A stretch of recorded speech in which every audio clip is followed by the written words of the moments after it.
Damos la bienvenida a todos los hermanos que han sentido en su corazón el impulso de venir esta tarde aquí a este lugar a alabar al Señor.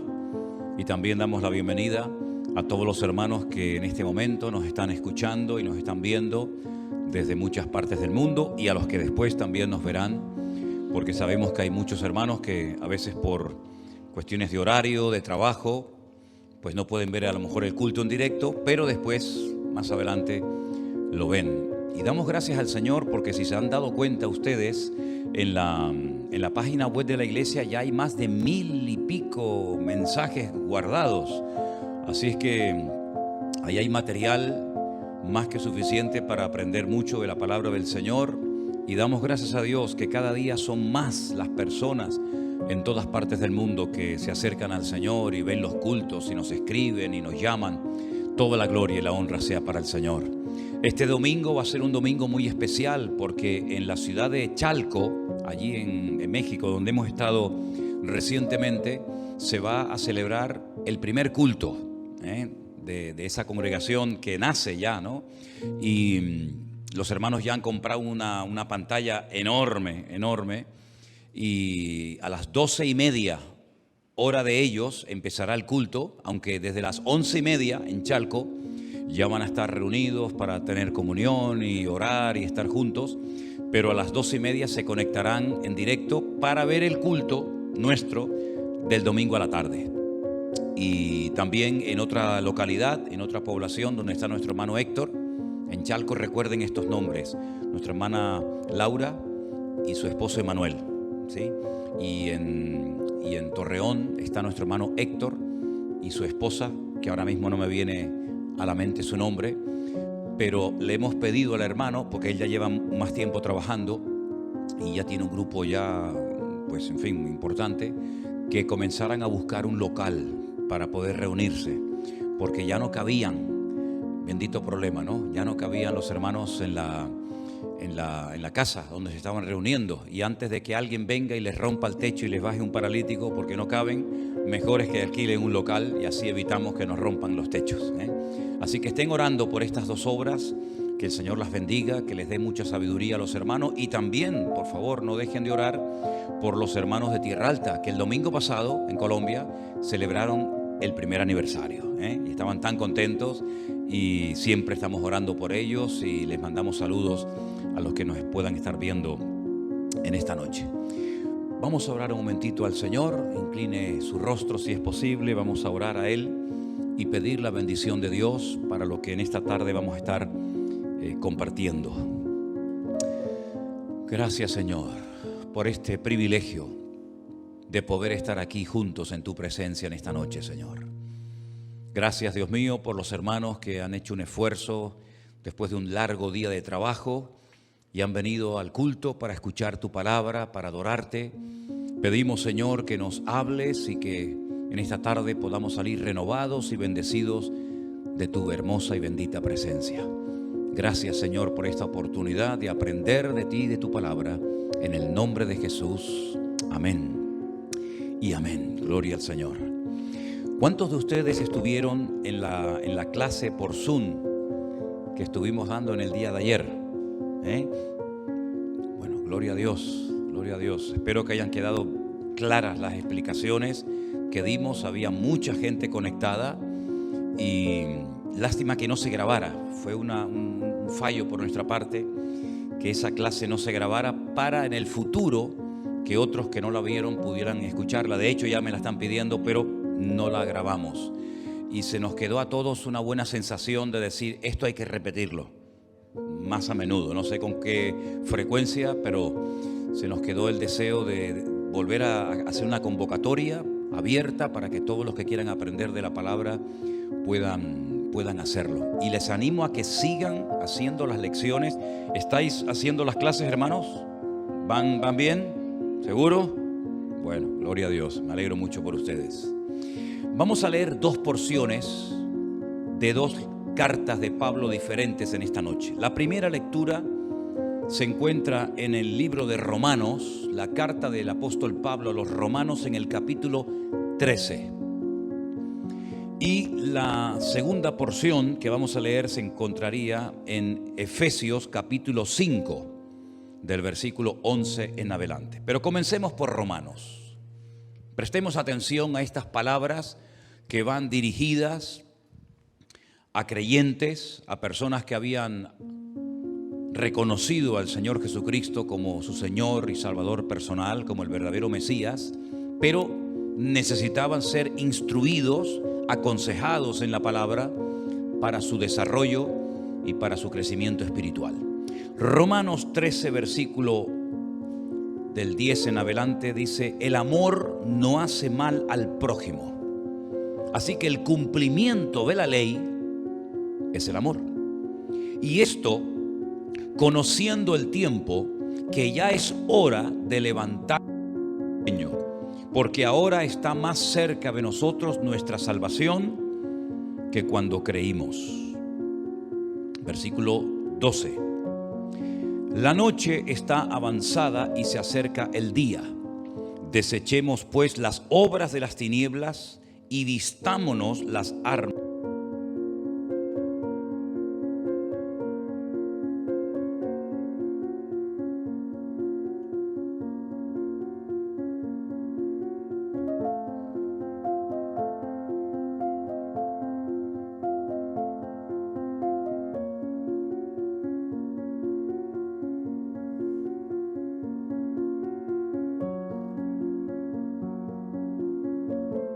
Roma. Damos un salto y nos vamos a la carta de Pablo a los Efesios, capítulo 5, a partir del versículo, vamos a leer a partir del versículo 15. Efesios, capítulo 5, versículo 15. Mirad pues con diligencia cómo andéis, no como necios, sino como sabios, aprovechando bien el tiempo, porque los días son malos. Por tanto, no seáis insensatos, sino entendidos de cuál sea la voluntad del Señor. No os embriaguéis con vino, en lo cual hay disolución, antes bien, sed llenos del Espíritu, hablando entre vosotros con salmos, con himnos y cánticos espirituales, cantando y alabando al Señor en vuestros corazones. Y terminamos con el versículo 20, dando siempre gracias por todo al Dios y Padre en el nombre de nuestro Señor Jesucristo. ¿Cuántos dicen amén? Gloria a Dios. Dos porciones preciosas dirigidas a dos iglesias diferentes, creyentes, gente que ha nacido de nuevo, pero, repito, que necesitaban ser instruidos para que no se estancaran, sino que pudieran seguir avanzando y creciendo en el conocimiento del Señor. Ahora bien, vamos a hacernos todos en esta noche, no hace falta que nadie responda en alta voz, vamos a hacernos esta pregunta. Escuchen bien. ¿Cómo te definirías tú como cristiano, como cristiana?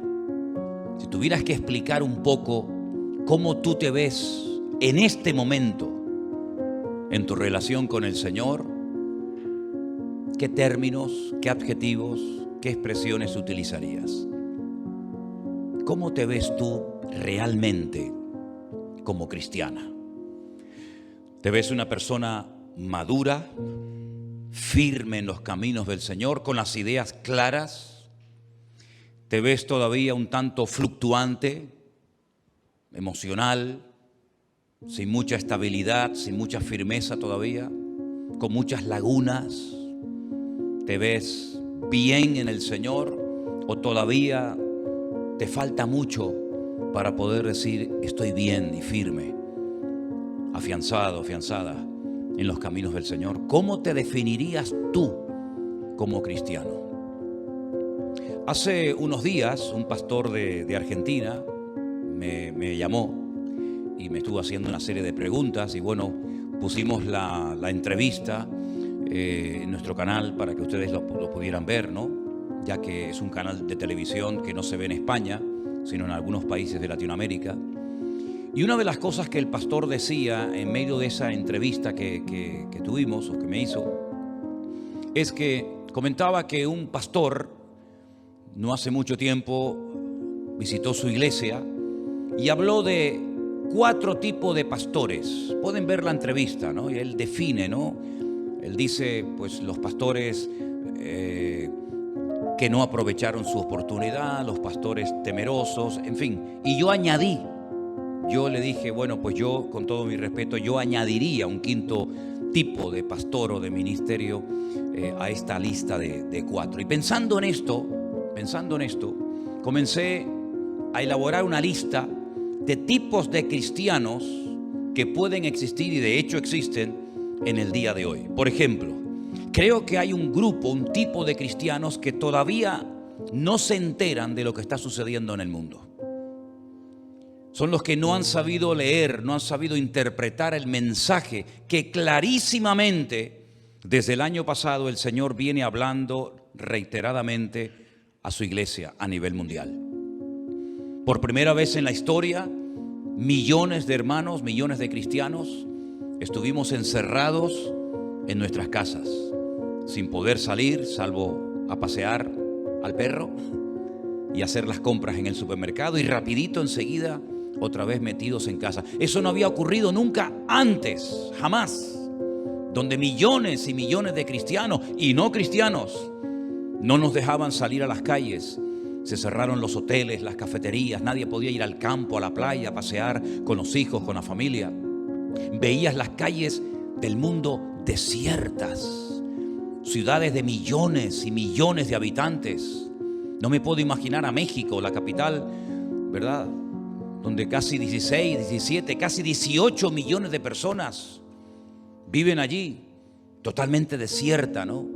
Y era muy impactante ver en televisión las imágenes de los hospitales, de las ambulancias llevando centenares, miles de personas por todo el mundo, la gente asustada, muchos cristianos también asustados, y nos quedábamos realmente sorprendidos y decíamos, Dios mío, pero ¿qué está pasando en el mundo, no?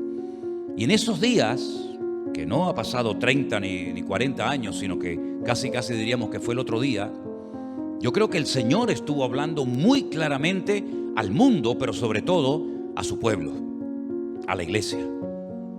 Aquellos que decían que no tenían tiempo para orar, aquellos que decían que debido al trabajo que tenían no podían tener tiempo para leer y estudiar la palabra. Yo creo, y lo he dicho en varios mensajes, cuando estuve en Italia lo comenté, creo que también lo dije aquí, que hacía siglos que Dios no hablaba tan claro a la iglesia como en aquellos días y en este último año, en este último tiempo. Pero me temo que hay algunos creyentes que todavía no han captado la profundidad del mensaje, de la enseñanza que el Señor quería que aprendiéramos y que lleváramos a la práctica hasta las últimas consecuencias. Algunos veo que están otra vez volviendo a lo que creen o consideran que es la normalidad, ¿verdad? Pero el mundo nunca, jamás volverá a ser lo que fue antes de marzo del año pasado. Y la iglesia tampoco. Prueba de ello que nunca, desde el siglo I, II y III, habían muerto tantos cristianos y tantos pastores como en este último año.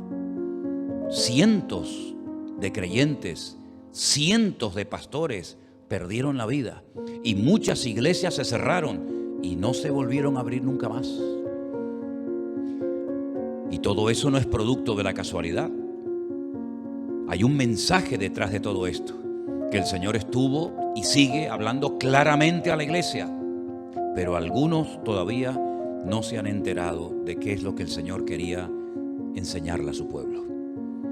Muchos no aprovecharon la oportunidad que tuvieron para consagrarse, para dedicar más tiempo al Señor, a su palabra, a la oración, a la familia.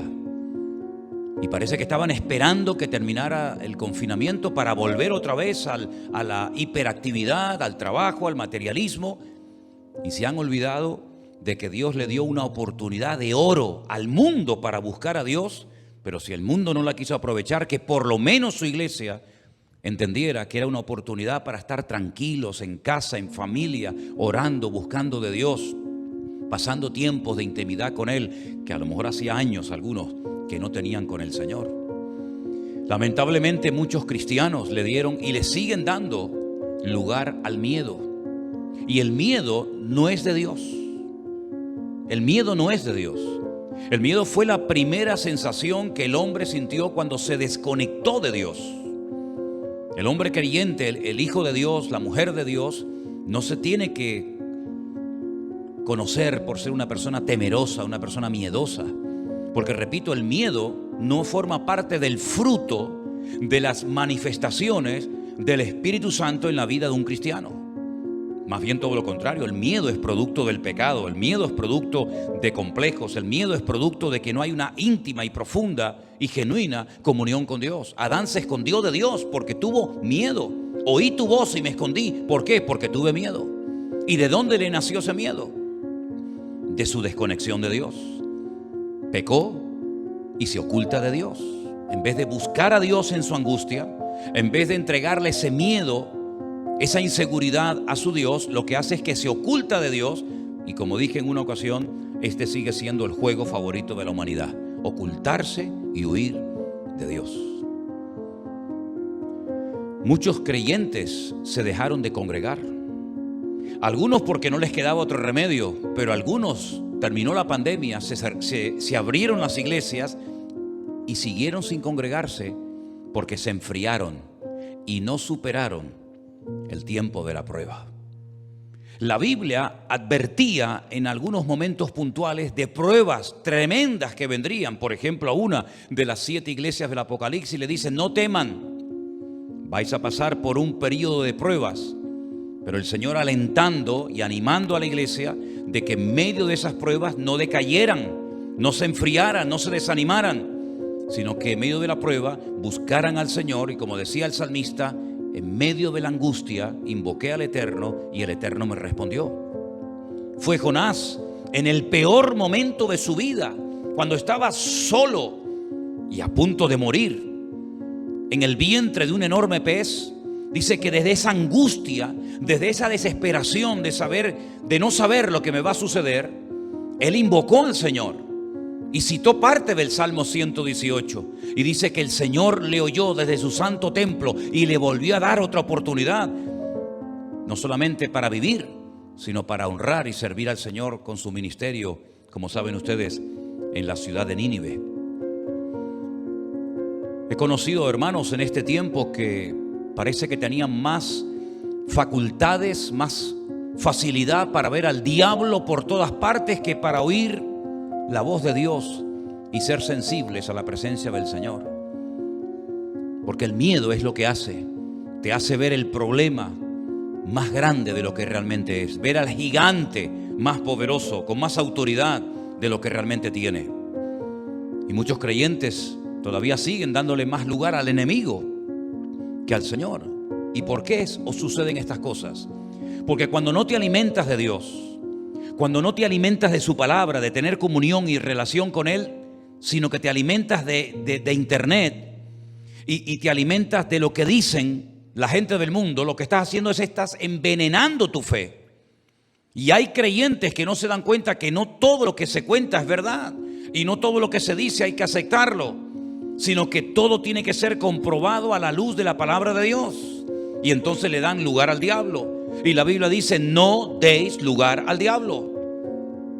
Y es una responsabilidad personal saber filtrar, saber seleccionar, saber escoger qué literatura, qué programas, qué cosas puedo comer y qué cosas debo descartar, para que de esa manera no le haga un daño a mi fe, a mi alma, sino que mi relación con Dios se mantenga viva, ¿verdad? Y en buen estado, porque la estoy alimentando de la palabra de Dios y no de palabras que salen por ahí, que al final se convierten como si fueran en verdades, pero son auténticas mentiras. Los que supimos aprovechar el tiempo, Dios nos bendijo y Dios nos honró. Los que supimos entender lo que Dios estaba tratando de enseñar y los que aprovechamos el tiempo para predicar su palabra y los que nos dejamos usar por el Señor, después de mucho tiempo podemos decir qué bueno ha sido el Señor con cada uno de nosotros. Cosas que ojo no vio, cosas que oído no oyó, ni subieron ni a nuestro corazón, ni mucho menos a nuestra imaginación, son las que Dios nos está permitiendo ahora disfrutar, porque la Biblia dice que Dios es galardonador de los que le buscan. ¿Tú quieres que Dios te premie? Busca a Dios. ¿Tú quieres que el Señor te recompense en público? Búscalo en privado. Esa es la clave. Esa es la ley del reino, infalible, funciona. Ora a tu Padre que te ve en lo secreto. ¿Y qué dice el texto? Y tu Padre que te ve en lo secreto te recompensará en público. La recompensa pública es la manifestación de la comunión íntima con el Señor en lo secreto. Y es así, queridos hermanos, es así como Dios obra y es así como Dios honra a los que le buscan. Los que llenaron su mente de cosas ajenas a la palabra todavía siguen asustados y todavía siguen condicionados y amedrentados ante las cosas que están sucediendo delante de nosotros. Pero si no soportamos esta prueba y si no aprendimos esta lección, la próxima prueba que vendrá, dudo mucho de que la puedan superar y la puedan asumir. Porque el que no ha sido fiel en este tiempo, difícilmente lo será en un tiempo de más presión todavía. Nosotros los cristianos sabemos perfectamente que el mundo va a ir de mal en peor, ¿sí o no? La Biblia no dice que si oramos y si esperamos en el Señor, pues todo va a cambiar y va a haber amor y va a haber paz y va a haber comprensión y los valores que se han perdido volverán otra vez. No, eso no dice la Biblia. Seamos sinceros, no nos engañemos, ni estemos imaginándonos un mundo irreal. El Señor Jesucristo dice que en los últimos tiempos el amor de muchos se enfriaría y que vendrían falsas enseñanzas y falsos profetas y falsos pastores y falsos predicadores, ¿verdad? Y la Biblia dice que los últimos tiempos serían como los días de Noé. ¿Y cómo actuó Dios en los días de Noé? Porque ya sabemos cómo era la gente, ya sabemos cómo era la humanidad en los días de Noé. Pero ¿y Dios cómo actuó en aquellos tiempos? Había violencia, había agresividad, se unió el mundo espiritual con el mundo natural. Allí salieron unos engendros que Dios dijo, basta. Pero ¿y Dios? ¿Cómo actuó Dios ante la maldad de la generación de Noé? ¿Qué mensaje lanzó Dios? ¿Qué mandamientos lanzó el Señor? Bueno, leyendo el libro del Génesis, sabemos perfectamente que Dios toleró, Dios entre comillas permitió durante un tiempo que aquella generación campara a sus anchas, pero llegó un momento en el que Dios dijo basta y se acabó. Y el Señor Jesucristo nos dice que los cristianos de los últimos tiempos vivirán en una generación muy parecida a los tiempos de Noé, donde Dios dijo basta, pero en medio del caos, en medio de la destrucción, Dios tuvo un remanente, una familia que le honró, que se preparó, que trabajó para lo que vendría en el futuro. El arca no tenía ninguna razón de ser si no hubiera venido el diluvio. ¿Para qué construir un barco tan grande, lleno de animales, si no va a llover? No tiene ningún sentido. El arca de Noé no era un zoológico. El arca de Noé no era una especie de gran hermano, ¿verdad? A ver cómo se comportan los hijos con el padre y las nueras, con la suegra. No era un experimento social que Dios quiso llevar a cabo metiendo a 8 personas con animales dentro de un barco durante un año para ver cómo hablaban, cómo se comportaban. No, el arca de Noé no fue ningún experimento. El arca de Noé, la única función que tenía era proteger a ese pequeño grupo de personas de una prueba terrible que iba a venir en el futuro. ¿Y qué sentido tiene las pruebas que hemos pasado en este último año, hermanos?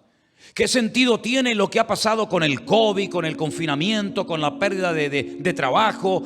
¿Qué sentido tiene si no es que Dios nos está preparando para pruebas mayores que vendrán en el futuro, pero que han fortalecido nuestra fe y nos han consolidado y afianzado en los caminos del Señor, para que cuando vengan pruebas mayores, para que cuando venga el diluvio, nosotros podamos estar firmes y, habiendo acabado todo, seguir firmes dándole honra y gloria al Señor?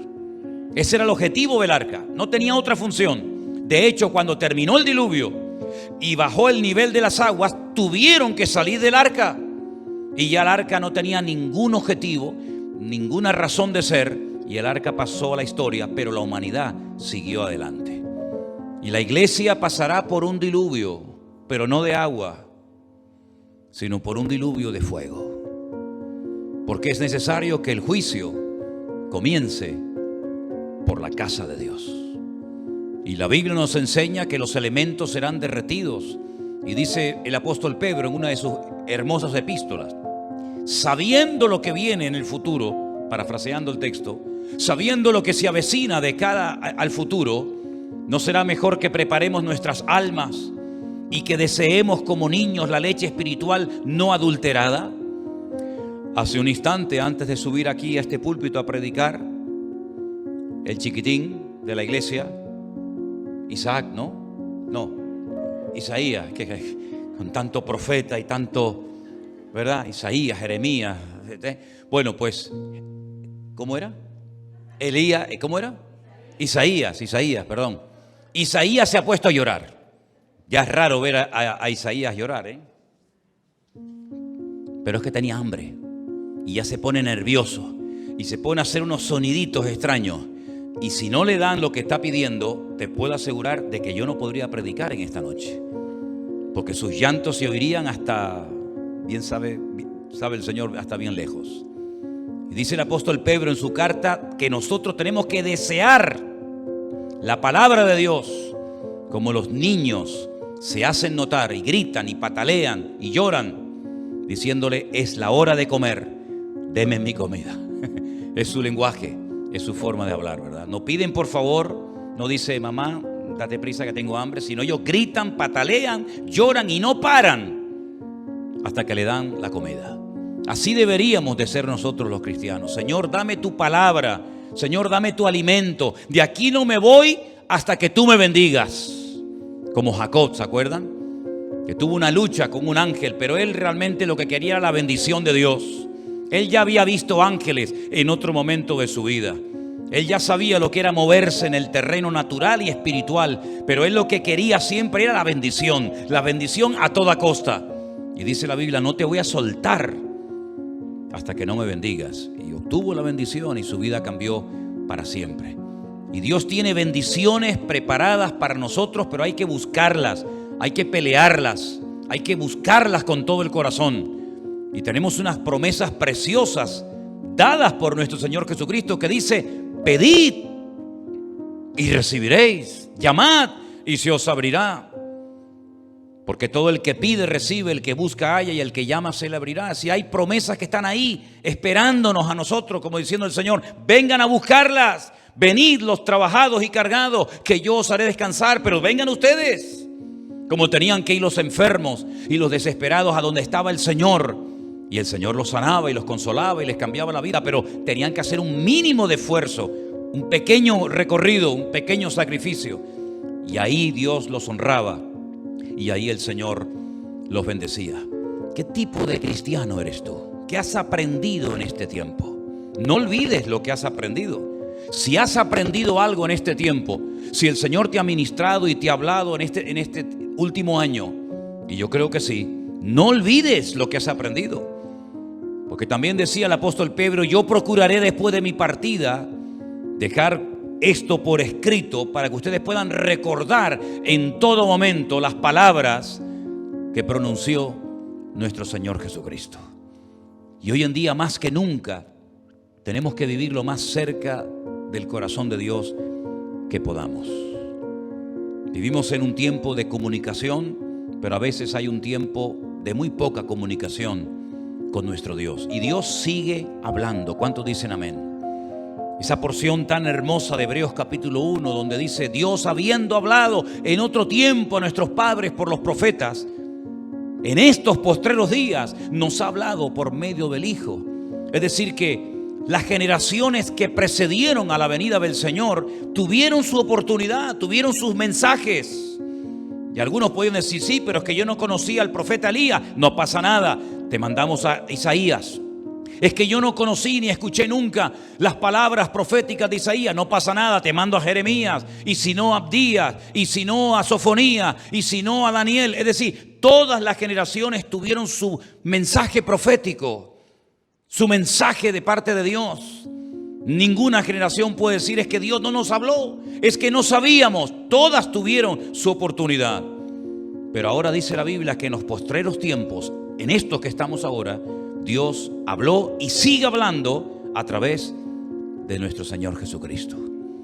Pero claro, para saber lo que habló, para saber lo que dijo, para saber lo que enseñó, tenemos que ir a la Biblia, a los evangelios, leerlos con frecuencia. Mateo, un evangelio precioso, ¿verdad? Marcos, Lucas, Juan. Por supuesto hay otras porciones de la Biblia, pero sobre todo en esos 4 evangelios biográficos se nos describe cómo hablaba, cómo actuaba ante la presión de las masas, ante las calumnias. En todo momento sabemos lo que el Señor pedía a sus discípulos. Tenemos capítulos enteros, el capítulo 5, 6, 7 de Mateo, el famoso Sermón del Monte, palabra tras palabra, mensaje tras mensaje. Allí se habla de la oración, de la ofrenda, del ayuno, de la relación interpersonal entre los hermanos. Son enseñanzas tremendas. Bueno, pues si verdaderamente sigue hoy el Señor hablando, no a través de los profetas, porque esa etapa ya pasó, pero si verdaderamente, como dice Hebreos 1, Él sigue hablando a través de su Hijo, pues leamos entonces las palabras del Hijo para que sepamos qué es lo que hoy el Señor espera de ti y de mí y cómo tenemos que comportarnos en medio de esta generación en la cual vivimos. Amén, hermanos. Y han venido en los últimos meses y desde el confinamiento que tuvimos el año pasado, centenares de preguntas de todas partes del mundo. Y muchos cristianos han estado asustados por la formación del nuevo orden mundial, por la gente que moría, por la vacuna, confundiendo la marca de la bestia. Fíjense qué tremendo, ¿no? Todo esto es una evidencia clarísima del desconocimiento tan grande que ha habido y que lamentablemente todavía sigue imperando en la vida de muchos cristianos, confundiendo las señales de los tiempos, haciendo una mala interpretación de cosas que están muy claramente definidas y explicadas en la palabra. Y cuando venían estas preguntas, automáticamente yo me daba cuenta de que todo esto era producto de lo que les acabo de enseñar y decir, la falta de conocimiento bíblico. ¿Recuerdan ustedes esas palabras que dicen, mi pueblo pereció por falta de conocimiento? Pero eso no solamente forma parte del pasado lejano y distante. Eso es una realidad contundente de nosotros hoy en día. Ver a creyentes que se niegan rotundamente a ponerse una vacuna porque dicen que es como si te pusieran la marca de la bestia. Y claro, nosotros no estamos aquí para convencer a nadie de que si se vacune o no se vacune. Pero te voy a dar unos datos un tanto curiosos que no sé si lo habéis oído. Si lo habéis oído, bueno, perdonadme que os repita algo que ya habéis oído. Pero a mí me ha llamado la atención el temor de muchos cristianos, por ejemplo, a esta vacuna en particular. Y entonces comencé a buscar en la Biblia alguna respuesta y encontré algo muy interesante. Yo quiero que pongamos ahí en la pantalla, por favor, el Salmo 89, versículo 8. Salmo 89, versículo 8. Y es un versículo muy bonito, muy fácil de aprender, y dice así. Salmo 89, versículo 8. Oh Jehová, oh eterno, Dios de los ejércitos. Y lanza una pregunta aquí el salmista. ¿Quién como tú? ¿Quién como tú? Y él mismo responde, poderoso eres, Jehová eterno, y tu fidelidad te rodea. Nosotros sabemos que no hay nadie como nuestro Dios. Amén, hermanos. Desde el año pasado, desde los días del confinamiento hasta el día de hoy, hasta este momento, Ya sabíamos que nuestro Dios era poderoso. Amén, hermanos. Lo sabíamos. Pero ahora lo sabemos con mucho más claridad que antes. Porque hemos visto su fidelidad. Hemos visto cómo Él ha bendecido y prosperado su obra. Cómo Él ha cuidado de su rebaño, de su grey, de su remanente. Y cómo la fidelidad del Señor ha sido constante y permanente cada día en nuestra vida. Y hoy podríamos decir todos un fuerte gloria a Dios, porque hasta aquí nos ha ayudado y guardado el Señor.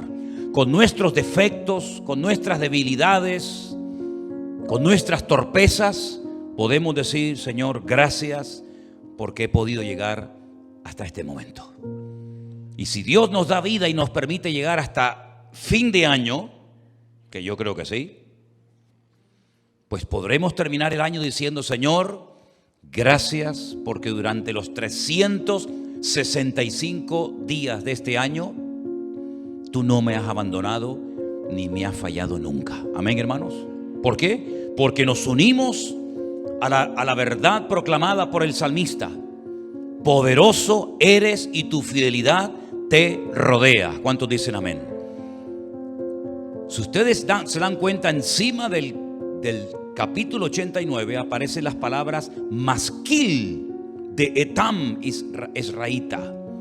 Etam Esraíta es el autor, el que escribió el salmo. Pero la palabra masquil es una revelación de sabiduría. Es una revelación de conocimiento profundo de Dios. Es una enseñanza que el que la va a leer tiene que interiorizarla y darse cuenta de cosas tremendas que se van a proclamar, como por ejemplo que tenemos que cantar y hacer referencia a las misericordias eternas del Señor. Y que ese conocimiento de la misericordia de Dios tiene que pasar de generación en generación. Enseñarle a nuestros niños, enseñarle a los nietos, enseñarle a las futuras generaciones que Dios es misericordioso, que Dios es fiel y que Él es nuestra roca. Todo lo que ustedes van a leer esta noche antes de irse a la cama del Salmo 89 es un masquil, repito, una revelación de conocimiento de Dios. Eso es lo que significa la palabra masquil. No es una palabra ahí puesta al azar, sino que, ojo, lo que les voy a contar, lo que voy a escribir a continuación, no lo olviden nunca. Y por eso dice que los cielos tienen que celebrar las maravillas de Dios. Y en la congregación de los santos tenemos que adorar al Señor, porque Dios es temible, Dios es formidable. Y ahora dice en el verso 8, Dios es poderoso y su fidelidad le rodea. Es un salmo realmente extraordinario, un conocimiento tremendo. Si quieres conocer profundamente a Dios, léelo con frecuencia el Salmo 89 y vas a descubrir y a disfrutar mucho de lo que este hombre está contando aquí. Pero ¿por qué cito el versículo 8? Porque la palabra poderoso, y la vamos a poner en la pantalla ahora, la palabra poderoso en hebreo se pronuncia, díganlo conmigo, Hasim. Más fuerte, Hasim. Esa palabra aparece en el verso 8 cuando dice, poderoso eres, oh Señor. Hasim, poderoso. Y mira tú por dónde la palabra vacuna, en hebreo se pronuncia Jisum. Tiene la misma raíz de la palabra Hasim, poderoso, del Salmo 89, versículo 8. ¿Por qué tiene la misma raíz la palabra poderoso y la palabra vacuna en hebreo? Por una sencilla razón. Porque Dios, a través de su palabra, nos dice que para el fortalecimiento de nuestra fe, para el fortalecimiento de nuestra vida interior, de nuestro espíritu, tenemos que conocer al poderoso, al que fortalece nuestras debilidades, al que nos ayuda a superar los pecados, al que nos da estabilidad y su poder en nosotros para poder mantenernos firmes contra las acechanzas del diablo y vivir de victoria en victoria de gloria en gloria y de bendición en bendición. Es la única manera, teniéndolo a Él, el poderoso, el Jacín en nosotros, vamos a poder vivir vidas poderosas en Dios. De ahí que dice la Biblia: diga al débil, fuerte soy, pero no por mí mismo, sino por Jacín, porque mi Dios es poderoso y su poder que mora en mí me permite vivir una vida poderosa y victoriosa en el Señor. Amén. Recibiréis poder. ¿Y de dónde viene ese poder? Del poderoso. El poderoso produce poder, y ese poder estará con vosotros y os impulsará por todas las naciones de la tierra, para que podáis predicar el evangelio, y señales seguirán a la predicación del evangelio. Todo viene de Él. Él es la fuente de poder, porque Él es el Jacín, Él es el poderoso. Pero mira tú por dónde la palabra Jisún, en hebreo vacuna, hace referencia al fortalecimiento del sistema inmunológico del ser humano. Es algo que te fortalece en lo físico, y el Señor te fortalece en lo espiritual. No estoy tratando de convencer a nadie de nada, ni muchísimo menos, pero simplemente estoy diciendo que el Señor en su palabra nos promete enviarnos en momentos puntuales de nuestra vida tanto sanidad como medicina. Ambas cosas proceden de Dios. Jeremías capítulo 33, versículo 6, y este es el último texto que leeré en esta noche, nos dice así: he aquí, yo les traeré sanidad y medicina, y los curaré y les revelaré abundancia de paz y de verdad. Ambas palabras, Jisún y Jacín, vacuna y poderoso, tienen la misma raíz en hebreo, que son las letras Het, Samech, Nun. Las mismas letras, la misma raíz. Para que no tengamos temor de la medicina que en un momento determinado de la vida el Señor enviaría a su pueblo. Si no, enviaría sanidad, y si no, enviaría medicina. Pero no somos contrarios a la ciencia ni a la medicina, porque todo don perfecto y toda dádiva viene de lo alto.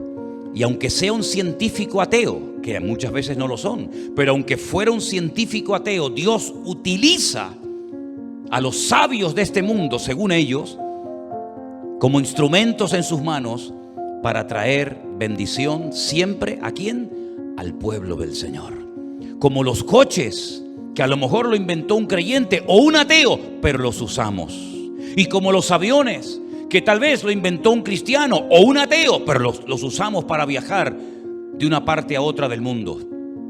Y como tantas y tantas cosas que nos han hecho más cómodas y más fáciles la vida, como por ejemplo poder predicar en tiempo real a millones de personas a través de las redes sociales. Y me da exactamente igual si las inventó un ateo o un creyente. Lo que está bien claro es que todo el Señor lo pone en nuestras manos para darle un uso sagrado y santo, y no tenemos que tenerle miedo a nada ni a nadie, porque el Señor nos protegerá de todo peligro y de todo mal.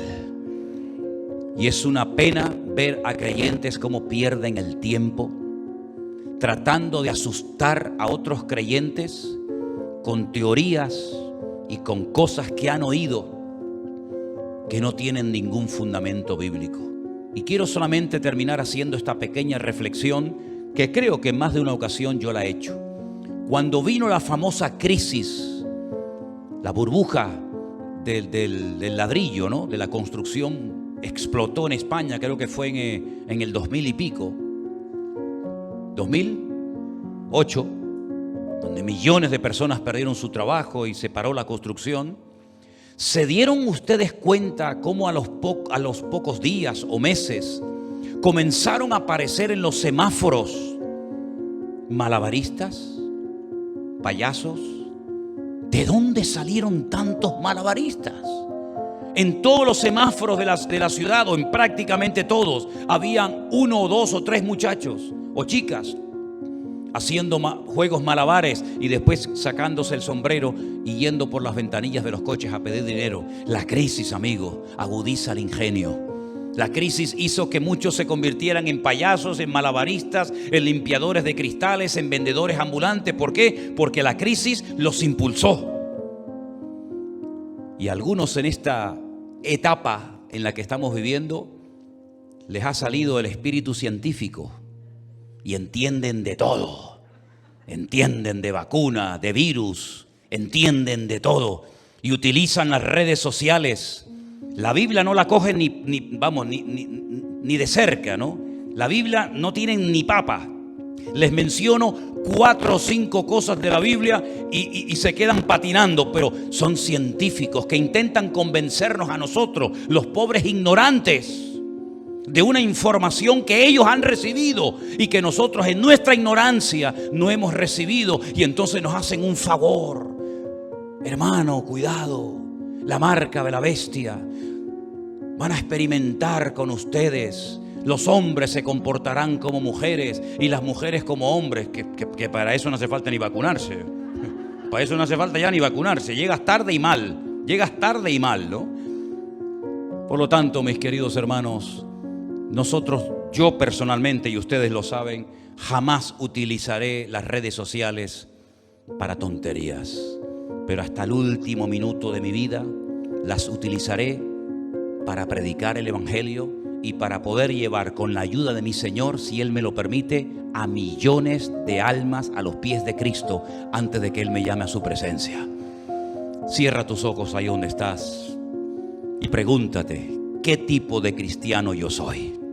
¿Maduro, responsable, atolondrado, firme, fiel, constante, fluctuante? ¿Qué tipo de cristiano eres? ¿Cómo te definirías en esta noche a la luz de las Sagradas Escrituras? Y que Dios nos ayude a serle fieles y a dar un buen ejemplo hasta el último momento de nuestra vida. Gracias por tu fidelidad que rodea tu trono, Señor. Gracias porque tú eres nuestro poderoso, el poderoso de Israel es nuestro Dios. El que abre los mares, el que hace milagros, señales y prodigios es nuestro Dios. Y yo te ruego, Señor, en esta noche que tú bendigas a todo hijo, hija de Dios que te ama y que quiere agradarte y servirte con su vida. Perdónanos por las veces que tal vez hemos hecho o dicho o pensado cosas incorrectas, pero tu sangre nos limpia de todo pecado y abogado tenemos para con el Padre a Jesucristo el justo. Señor, gracias porque hasta aquí tú nos has guardado, hasta aquí tú nos has bendecido y cuidado, y pido, Señor, que lo sigas haciendo y manifestando tu gloria a tu amada iglesia. En el nombre de Jesús.